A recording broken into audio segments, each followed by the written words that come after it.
మనము ధ్యానం చేస్తున్నప్పుడు మట్టిలో ఉన్న ప్రాణం అనగా సమాధిలోకి వెళ్ళిపోయే నిన్ను నన్ను కూడా విమోచించేది వాక్యమని, రెండవదిగా దేవుడు ఆయన ధర్మశాస్త్రం లేదా ఆయన మాట ప్రకారంగా జీవించే వారిని సిగ్గుపరచుడు అని మోషేని ఫరో ఎదుట గొప్ప చేశాడు తప్ప ఐగుప్తు జనాంగానికే మోషేని దేవుడుగా మార్చేసి అంత గొప్పవాడిగా, లేదా ఇశ్రాయేలు ప్రజలకే దేవుడి దగ్గర నుంచి శాసనాలు ధర్మశాస్త్రాన్ని తీసుకొచ్చిన వాడిగా గొప్ప చేశాడు తప్ప దేవుని మాట విని వెళ్ళిన మోషేని ఏమాత్రం ఎక్కడా కూడా తగ్గేవాడిగా తగ్గించలేదు.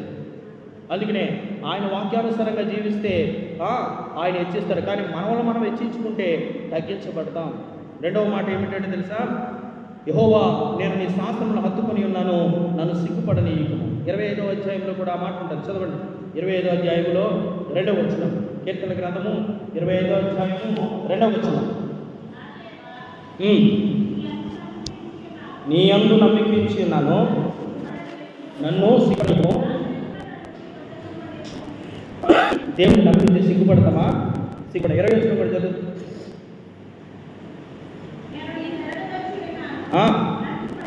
అంటే మనుషులు నిన్ను సిగ్గుపరుస్తారు, మనుషులు నిన్ను అవమానపరుస్తారు, మనుషులు నిన్ను హేళన చేస్తారు, కానీ దేవుని నమ్ముకుంటే, దేవుని శాసనాలను, దేవుని వాక్యాన్ని హత్తుకుని ఉంటే కనుక దేవుడు నిన్ను సిగ్గుపరచడు. ఇర్మియా గ్రంథం 17వ అధ్యాయం 18వ వచనం చదువు.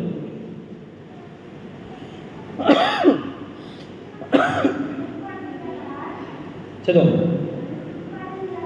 నన్ను సిగ్గుపడనీయక ఏం చేస్తారంట? మనల్ని ఆయన సిగ్గుపడనీయడు. మూడవదిగా చదివిన మాటలోనే 36వ వచనం చూసినట్లయితే, లోభము తట్టు కాక నీ శాసనముల తట్టు నా హృదయము త్రిప్పుము. ఒకవేళ నువ్వు ఇంకా వాక్యాన్ని వైపు తిరగకుండా నిన్ను బలోపరిచే లోకం వైపు లేకపోతే దేని పైన నమ్మకం నుంచి తిరుగుతూ ఉంటే కనుక ఇప్పుడైనా దేవుడికి చెప్పుకునేలాగా ఉండాలి. వాక్యానుసారంగా జీవించే జీవితము నాకు దయచే, నీ వాక్యం వైపు నన్ను త్రిప్పు నడిపించు అని. 38వ వచనంలో నీవిచ్చిన వాక్యము మనుషులు.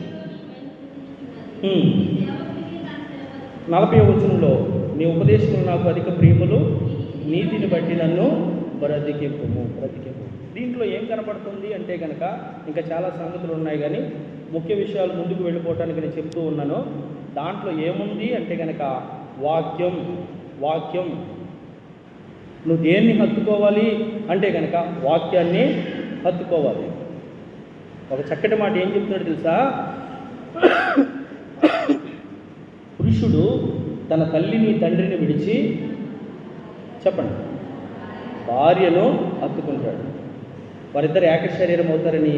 ఇది గొప్ప మర్మం అని చెప్పిన దేవుడే ఒక పర్యాయం ఏం చెప్తున్నారు తెలుసా, నీ ముఖ్య స్నేహితుని కూడా నమ్మొద్దు, నీ కౌగిట నీ భార్యను కూడా చెప్పాడు నమ్మొద్దు అన్నాడు. అంటే వారు కడును మోసం చేస్తారు. లోకం తీరు చూస్తే వార్తాపత్రికలు చదివితే లేకపోతే సోషల్ మీడియాను ఒకవేళ పరిశీలన చేస్తే, అంటే స్త్రీల గురించి చెప్తారని మీరు ఏమనుకోకుండా ఆలోచన చేస్తే, ఒక ఆవిడ భర్తను చంపేసి ముక్కల కింద కోసేసి ఫ్రిడ్జ్లో దాచేసింది. ఒక ఆవిడ భర్తను చంపేసి డ్రమ్ములో వేసేసింది. ఒక ఆవిడ భర్తను చంపేసి ఒక సంచిలో మూట కట్టేసి చెత్త దాంట్లో వేసేసింది. ఎందుకు నమ్ముతున్నాడు? భార్యని హత్తుకుంటావు అని చెప్పిన దేవుడు ఎందుకు నీ కౌగిట భార్యను కూడా నమ్మొద్దు అని చెప్పాడు అంటే కనుక కొంతకాలానికి ఏమైపోతారు అంటే కనుక నమ్మకంగా ఉండవలసిన వారే మోసం చేసేవారుగా మారిపోతారు. అందుకే నువ్వు ఎవరిని హత్తుకుని ఉండాలో, ఎలా హత్తుకుని ఉండాలో నేను కొన్ని మాటలు చెప్పేసి నేటి రాత్రికాల సమయంలో వాక్యాన్ని ముగిస్తాను. ఈ రాత్రికాల సమయంలో మన హృదయం స్థిరంగా ఉండాలి. మనము స్థిరంగా ఉండి ప్రభువుని లేదా వాక్యాన్ని హత్తుకుని జీవించేవారుగా ఉండాలి. దానికి కొన్ని ఆధారాలు చూపించేసి వాక్య లేఖనాలు చదివించేసి నేను వాక్యాన్ని ముగిస్తాను. అపోస్తుల కార్యముల గ్రంథం